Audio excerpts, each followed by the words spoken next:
Dear students, how are you? I hope all of you fine. बेटा, आशा करते हैं कि आप अच्छे होंगे, अपने घर परिवार में अपने परिवार वालों के साथ अच्छे से टाइम बिता रहे होंगे।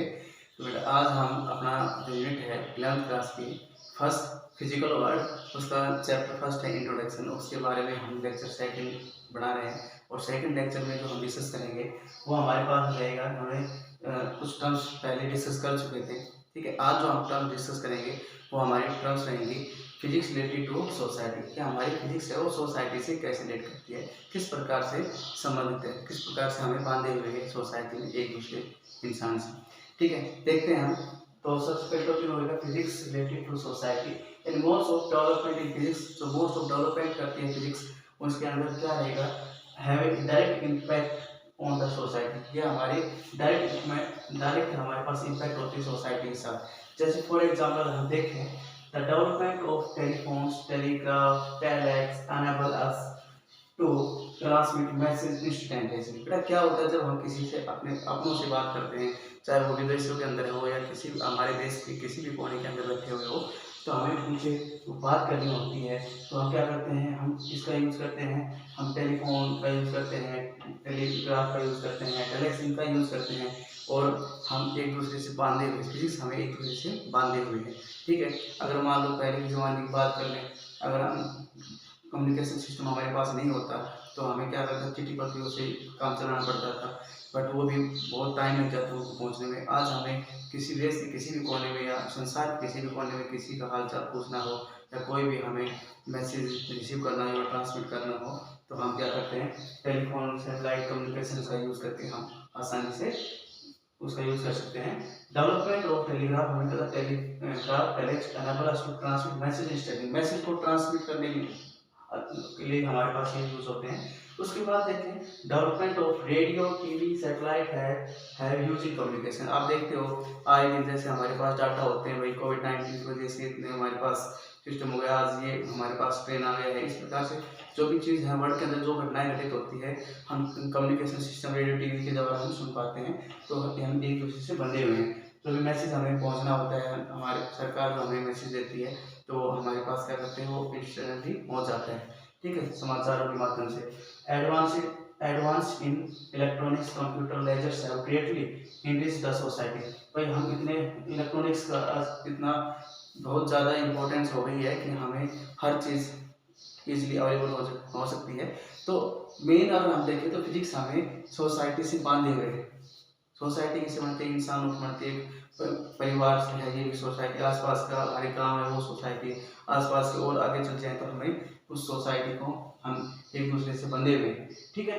तो ये हमारे पास एक इम्पोर्टेंट टर्म्स है फिजिक्स रिलेटेड टू सोसाइटी। अब हम डिस्कस करेंगे फिजिक्स रिलेटेड टू टेक्नोलॉजी से किस प्रकार से रिलेट करती है, वो आप देखेंगे। सो डियर स्टूडेंट्स, अब हम डिस्कस करेंगे physics is related to technology. Technology is the applications. Technology is the application of the principle of physics for practical purpose. ये हमारे पास क्या है, एक प्रैक्टिकल पर्पज है। टेक्नोलॉजी, जब हम कोई भी टेक्नोलॉजी है, स्टीम इंजन लगा लो, हमारे पास रेफ्रिजरेटर लगा लो, रेडियो, टीवी, ठीक है, जो भी हम discussion, AC generator, electric motor, जो भी टेक्नोलॉजी है, तो वो क्या करती है, एक एप्लीकेशन पर्पज के हम यूज करते हैं और ये हमें फिजिक्स देती है, ठीक है। For example, steam engine which play key role in the industrial revolutions in England in 18th century। 18th century के अंदर हमारे पास स्टीम इंजन का यूज हुआ था इंग्लैंड के अंदर। उन्होंने एक बहुत ही बड़ा रोल प्ले किया इसके लिए।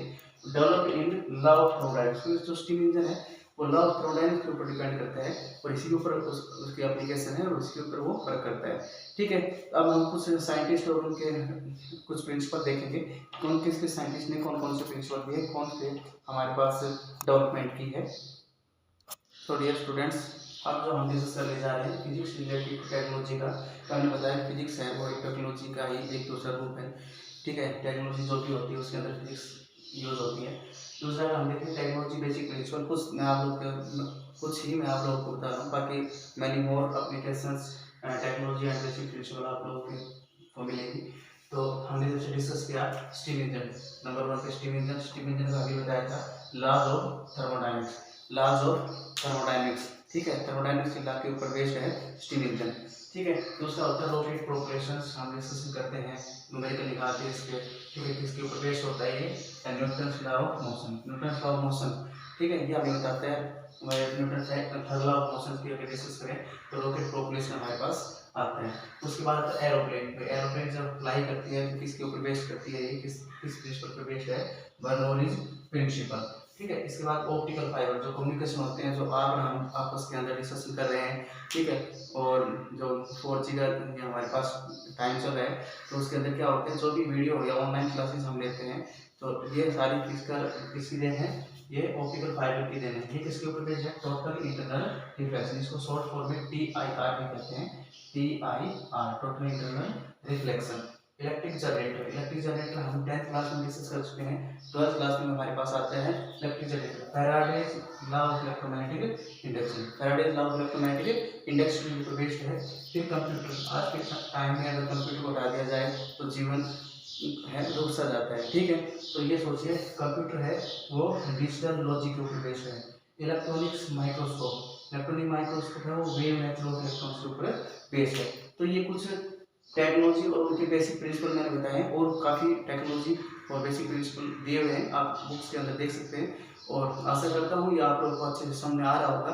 और बेटा इस वीडियो को ज़्यादा से ज़्यादा लाइक और शेयर जरूर करते हैं, सब्सक्राइब कर लें, ठीक है, ताकि नई नोटिफिकेशन आपको मिल जाए। जो भी वीडियो आप लोगों को वही प्रोवाइड की जाएगी, इसके आगे की स्टेप टू स्टेप हम लेके चलेंगे, ठीक है। अब आगे हम डिस्कस बेटा और कुछ करेंगे इसमें बहुत, अब लाज के बारे में डिस्कस करेंगे हम, कि हमारे नेचर में कितने ला हैं उनके बारे में डिस्कशन करेंगे। तो देखिए, सो डियर स्टूडेंट्स, अब हम डिस्कस करने जा रहे हैं फंडामेंटल फोर्स इन नेचर, हमारे प्रकृति के अंदर, नेचर के अंदर how many fundamental force, how many kinds of force, there are 4 kinds of force.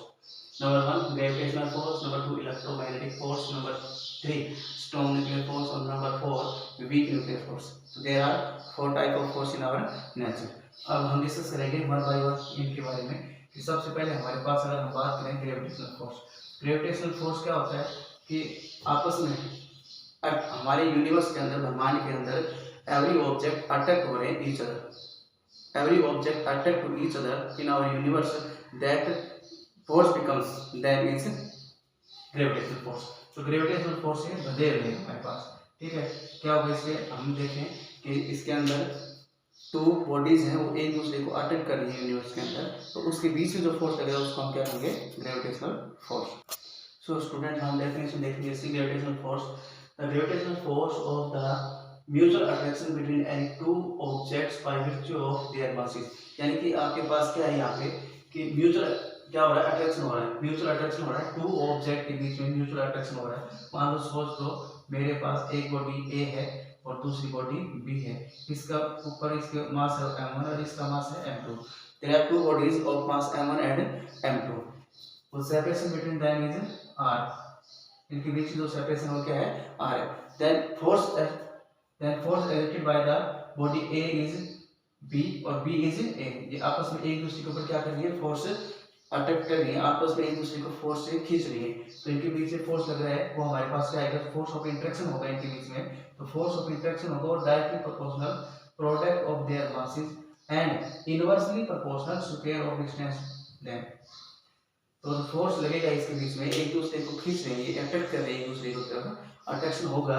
तो जो फोर्स है किस बेस के ऊपर अट्रैक्शन करेगा, क्योंकि हमने कहा था म्यूचुअल अट्रैक्शन होगा देयर मासेस, क्योंकि मास के बीच के अंदर म्यूचुअल अट्रैक्शन होगा। तो अट्रैक्टिव फोर्स है ये यूनिवर्स के अंदर। तो हम देखेंगे ए बॉडी है, बी को अट्रैक्ट कर रही है, बी बॉडी ए को अट्रैक्ट कर रही है, तो इनके बीच में जो फोर्स ऑफ अट्रैक्शन होगा वो डायरेक्टली प्रोपोर्शनल, तो फोर्स ऑफ अट्रैक्शन होगा वो डायरेक्टली प्रोपोर्शनल क्या होगा बेटा, वो होगा directly proportional product of their masses और inversely proportional square of distance between them. हम देख पाएंगे इसमें कि अगर मेरे पास ये बॉडी बड़ी हो जाए, अगर मैंने इनका मास बढ़ा देंगे, हम इनको मास बढ़ा दें, मास बढ़ाएंगे तो हमारे पास क्या होगा, ज़्यादा अट्रैक्शन होगा। और अगर मैं डिस्टेंस बढ़ा दूँ, एक बॉडी यहाँ है और एक बॉडी मैंने यहाँ ले लूँ, डिस्टेंस बढ़ा रहा हूँ, तो इनके बीच में इनका फील्ड है वो भाई क्या होगा, फील्ड है वो स्मॉल है, और डिस्टेंस बढ़ गई तो हमारे पास अट्रैक्शन क्या होगा, स्मॉल होगा, ठीक है। तो ये हमारे पास इसका एक फॉर्मूला आ जाएगा, हम इसको सोल्व करेंगे तो F इज इक्वल टू आएगा G m1 m2 upon r square. और बेटा यहाँ पे जो हमारे पास G है ये यूनिवर्सल ग्रेविटेशनल कांस्टेंट है, क्या है, यूनिवर्सल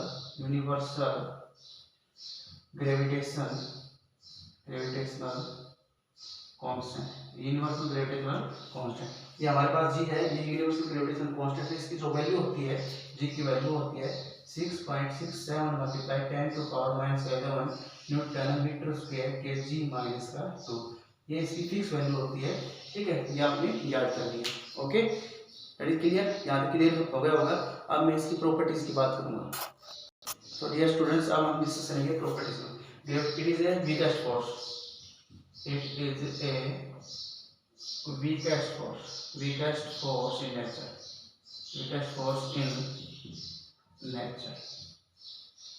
तो प्रकृति का सबसे वीकेस्ट फोर्स रहेगा वो हमारे पास ग्रेविटेशनल फोर्स रहेगा। ठीक है, तो फर्स्ट आया हमारे पास वीकेस्ट फोर्स, उसके बाद क्या रहेगा, ये long range force. It is a long range force, क्या रहेगा, लॉन्ग रेंज फोर्स है, बहुत ही लॉन्ग रेंज है इसकी। देखिए कहाँ, अगर मान लो आपस में गैलेक्सीज सन आपस में सन है, वो प्लैनेट्स को क्या कर रहा है, अट्रैक्ट कर रहा है। प्लैनेट्स से अदर प्लैनेट, मतलब एक प्लैनेट दूसरे प्लैनेट को अट्रैक्ट कर रहा है। प्लैनेट से मून को अट्रैक्ट कर रहा है, मून है वो प्लैनेट्स को अट्रैक्ट कर रहा है। तो इनकी रेंज है वो भी बहुत ही लार्ज रेंज होती है। इट इज सेंट्रल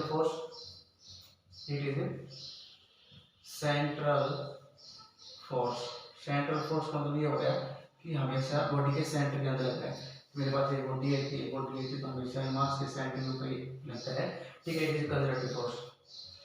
ग्रेविटेशन की बात कर रहा हूँ मैं, it is a conservative force.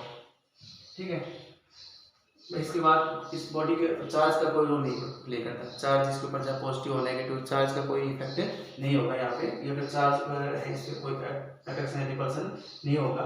ठीक है, तो हमारे पास एग्जैक्ट सेंट्रल फोर्स आ गया। ठीक है, तो ये मेन जो प्रॉपर्टीज हमने देखी, तो ये gravitational force between two bodies does not depends on their another particles. ठीक है, it does not depends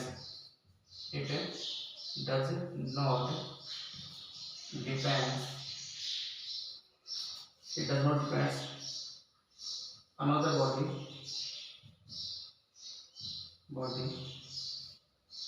present or absent near it।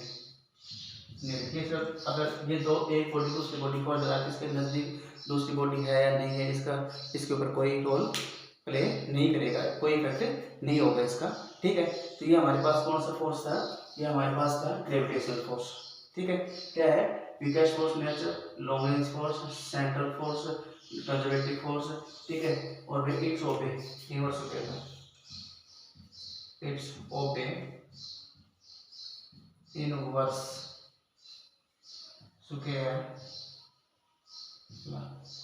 Inverse scalar कैसे ओबे करता है कि हमने पढ़ा था F इक्वल टू क्या होता है, G m1 m2 upon r square. इसका मतलब r स्क्वायर इनवर्सली प्रोपोर्शनल है फोर्स की, तो इसलिए इनवर्स स्केलर को क्या करता है, ओबे करता है। ठीक है, आप अपने स्क्रीनशॉट ले सकते हैं और इसके नोट्स प्रिपेयर जरूर करें। सो डियर स्टूडेंट, अब हम देखेंगे इलेक्ट्रोमैग्नेटिक फोर्स। इलेक्ट्रोमैग्नेटिक फोर्स जैसे कि नाम से हमें पता लगता है, इलेक्ट्रिक और मैग्नेटिक दो फील्ड हैं, इलेक्ट्रिकल और मैग्नेटिक। एक इलेक्ट्रोस्टैटिक जो हमारे पास हम 12th क्लास में डिस्कस करेंगे, तो इलेक्ट्रोस्टैटिक्स और इलेक्ट्रिक करंट और मैग्नेटिक फील्ड और इलेक्ट्रिक करंट, और ये बेटा हमारे पास यूनिट्स हैं। तो इनका क्या रहेगा, इलेक्ट्रिक फील्ड और मैग्नेटिक फील्ड से जो फोर्स क्रिएट होगा वो हमारे पास होगा इलेक्ट्रोमैग्नेटिक फोर्स। तो these are the force which produce electric and magnetic field, जो इलेक्ट्रिक और मैग्नेटिक फील्ड से प्रोड्यूस होगा उसी को हम क्या कहेंगे, इलेक्ट्रोमैग्नेटिक फोर्स। अब हम बेटा डिस्कस करेंगे, यहाँ पे मैं स्पेसिफिक आपको बता रहा हूँ ताकि हमारे पास 12th क्लास के अंदर ये एक लॉ आएगा, कूलॉम्स लॉ। तो कूलॉम्स लॉ क्या कहता है, देखो मैं आप लोग समझा देता हूँ। कूलॉम्स लॉ कहता है यहाँ पे कि मेरे पास एक बॉडी ये है और एक बॉडी ये, बॉडी में यहाँ पे चार्ज बॉडी है, यहाँ पे चार्ज एक प्लस Q चार्ज है और एक Q1 है और एक हमारे पास चार्ज है Q2। जैसे हमने ग्रेविटेशनल फोर्स के बारे में डिस्कस किया था, उसमें मास था, इसमें चार्ज लेंगे। ठीक है, there are two charges Q1 and Q2 separated by small distance r।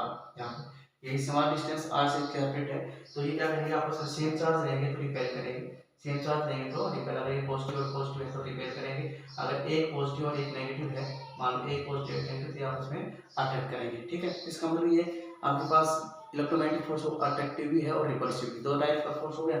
ठीक है, तो आप इसमें देखेंगे कि फोर्स लगेगा इसके बीच में, तो फोर्स लगेगा वो डायरेक्टली प्रोपोर्शनल होगा product of there charges and inversely proportional square of distance between them, inversely proportional square of distance between them. अब हम यहाँ देखेंगे, इसको सोल्व करते हैं, डायरेक्टली प्रोपोर्शनलिटी वैल्यू को सोल्व करेंगे तो हमारे पास वैल्यू आएगी 1/4 pi epsilon not q1 q2 upon r square, और 1/4 एप्सिलॉन नॉट है, इसको हम k भी लिख सकते हैं, k भी लिख सकते हैं इसको, और k की वैल्यू आएगी हमारे पास 9 × 10⁹ न्यूटन मीटर स्क्वायर कूलम -2। ठीक है, अब यहाँ पे एप्सिलॉन नॉट है, एप्सिलॉन नॉट क्या होता है, ये भी है इस क्लास +2 के अंदर हम डिस्कस करेंगे बेटा। एप्सिलॉन नॉट होता है absolute electrical permittivity in free space, absolute electrical permittivity in free space, और हम देखेंगे जो इसकी वैल्यू होती है एप्सिलॉन नॉट की, वो होती है 8.85 × 10⁻12 न्यूटन यूनिवर्स की उल्टी हो जाएगी, न्यूटन यूनिवर्स मीटर -2 और कूलम स्क्वायर। ठीक है, तो ये हमारे पास कौन सा फोर्स है, इलेक्ट्रोमैग्नेटिक फोर्स। अब हम डिस्कस करेंगे इसकी प्रॉपर्टीज के बारे में, तो देखिए प्रॉपर्टीज, तो बेटा प्रॉपर्टीज हम देखेंगे, सबसे पहले अट्रैक्टिव रिपल्सिव होगा। ठीक है, ये क्या रहेगा, सबसे पहले प्रॉपर्टीज करेंगे, दिस फोर्स में be attractive repulsive, this force में बी, दिस फोर्स में बी अट्रैक्टिव और रिपल्सिव अट्रैक्टिव होगा और रिपल्सिव। ठीक है, अट्रैक्टिव और रिपल्सिव पॉजिटिव चार्ज रिपेल करेंगे और पॉजिटिव नेगेटिव चार्ज क्या करेंगे, अट्रैक्ट करेंगे, तो अट्रैक्टिव और रिपल्सिव दोनों टाइप्स का होगा। ठीक है, ये इट्स ओबे कूलम्स का अभी अभी देखा था, इट्स ओबे कूलम्स का यूज किया था हमने। ठीक है, इट्स ओबे कूलम्स का। इसके बाद थर्ड प्रॉपर्टी जो हमारे पास आएगी वो आएगी इट्स ओबे इनवर्स स्क्वायर ला कैसे हमने अभी पढ़ा था, 1/4 pi epsilon not q1 q2 upon r square, तो r स्क्वायर क्या है, इनवर्सली प्रोपोर्शनल है। ठीक है, it is central force,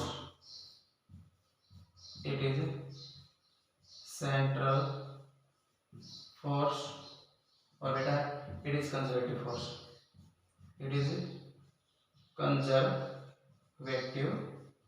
force, central force रहेगा और conservative, it is central force और कंजर्वेटिव फोर्स। तो सेंट्रल और कंजर्वेटिव दोनों टाइप का फोर्स रहेगा। बेटा मैं आप लोगों को थोड़ा सा फास्ट पढ़ा रहा हूँ, मैं इसलिए पढ़ा रहा हूँ ताकि थोड़े से वीडियो के अंदर वीडियो की लेंथ कम रहे और मैक्सिमम कंटेंट्स आपको मिल सके। ठीक है, मैक्सिमम मैटर मैं आपको दे सकूँ। ठीक है, इसलिए थोड़ा सा कर रहा हूँ मैं फास्ट। बाकी अगर आप लोगों को लगता है तो आप वीडियो को पॉज करके और इसको देख सकते हो। ठीक है, तो ये सेंट्रल फोर्स हो गया, कंजर्वेटिव फोर्स हो गया, ये हमारे पास हाँ it is 10⁻36 times greater than 6 times greater than gravitational force।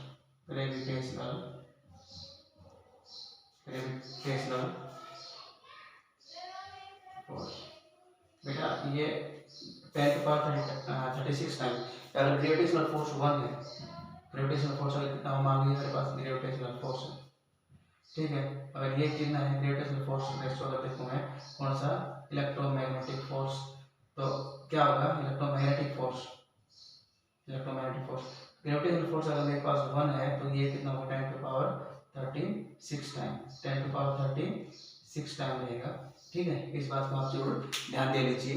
ठीक है, अब हम डिस्कस करेंगे यहाँ पे स्ट्रॉन्ग न्यूक्लियर फोर्स और वीक न्यूक्लियर फोर्स। तो देखिए, तो डियर स्टूडेंट्स, अब हम डिस्कस करने जा रहे हैं strong nuclear force. Strong nuclear force क्या होता है, these are the force which bound the nucleus, and strong nuclear force, these are the force which bound the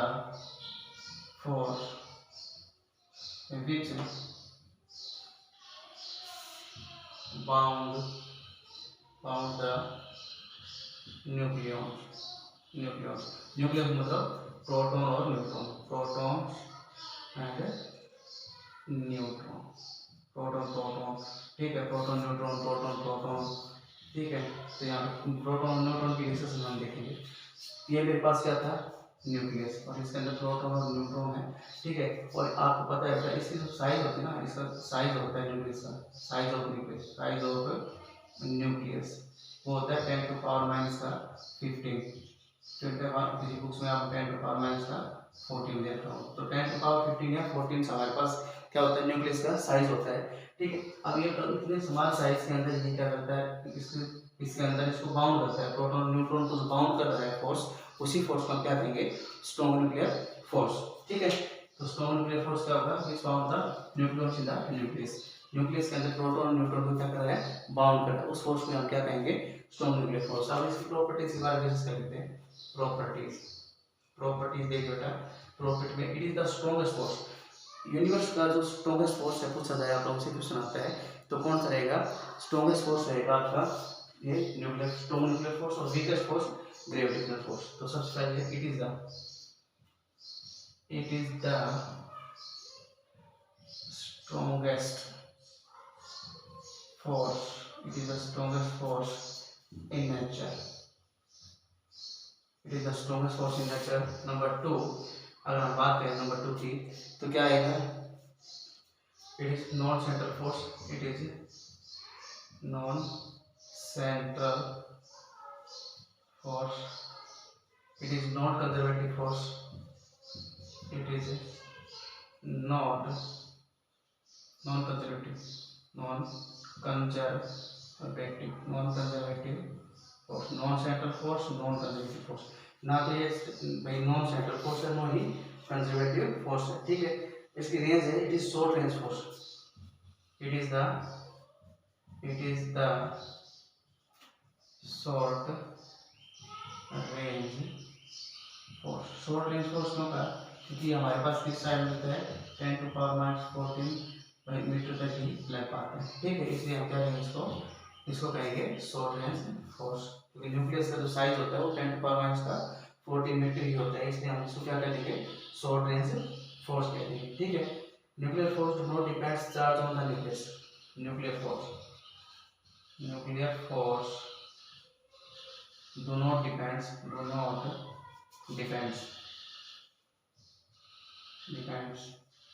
charge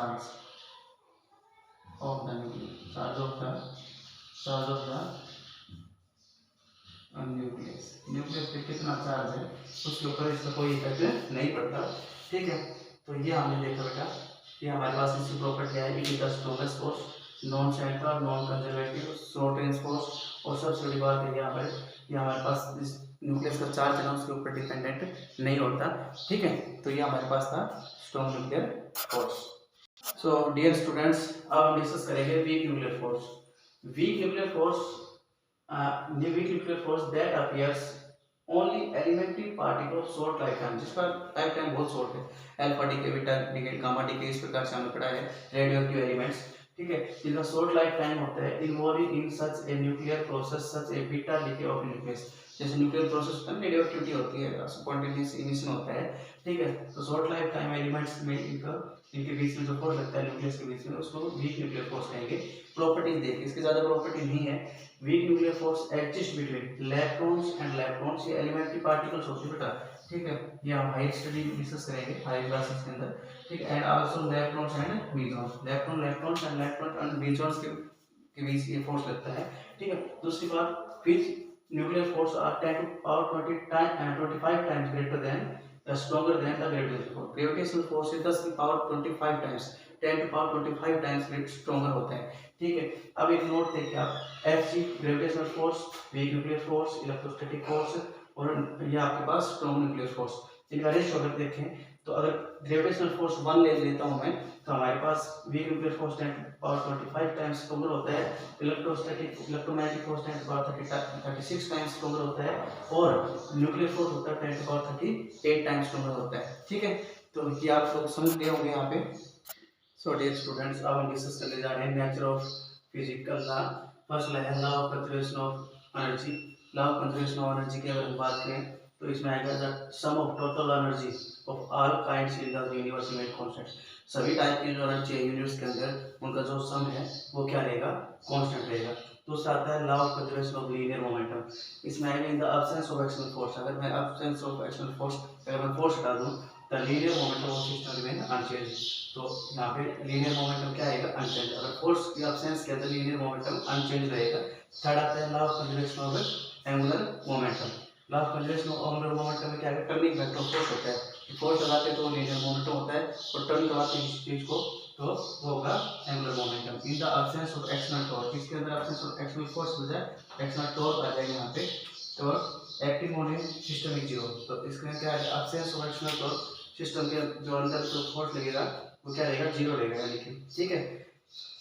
angular momentum of the system is constant, angular momentum का क्या रहेगा, constant रहेगा। यानी in the absence of external torque acting on the system is zero, angular momentum of the system क्या रहेगा, constant. और last बेटा हमारे पास आता है law of conservation of charge.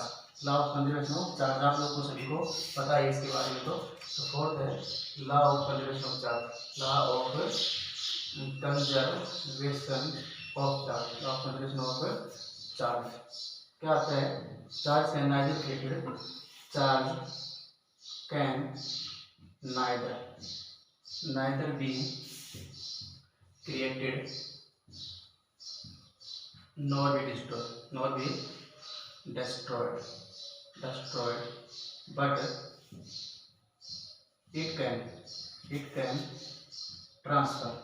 can transfer one body to another। Total charge में constant होता है। सिंपल डेफिनेशन इसके अंदर, charge can neither get nor be destroyed but it can transfer या change from one body to another body. ठीक है, I hope आप लोग को ये समझ में आया होगा। फिर इसी के साथ हमारी इंट्रोडक्शन का पार्ट वो कंप्लीट होता है। ठीक है, आगे हम यूनिट ऑफ मेजरमेंट के बारे में डिस्कस करेंगे और मुझे आशा ही नहीं पूरा विश्वास है कि आप लोग इसको अच्छे से आप लोगों ने इसको अच्छे से समझा होगा। और बेटा मेरी आप लोगों से बार बार रिक्वेस्ट है, चैनल को सब्सक्राइब कर लें, ठीक है, और भी लाइक और शेयर जरूर करें, ठीक है, ताकि सभी साथियों आपके फ्रेंड्स को इसे कुछ न कुछ लाभ हो। धन्यवाद।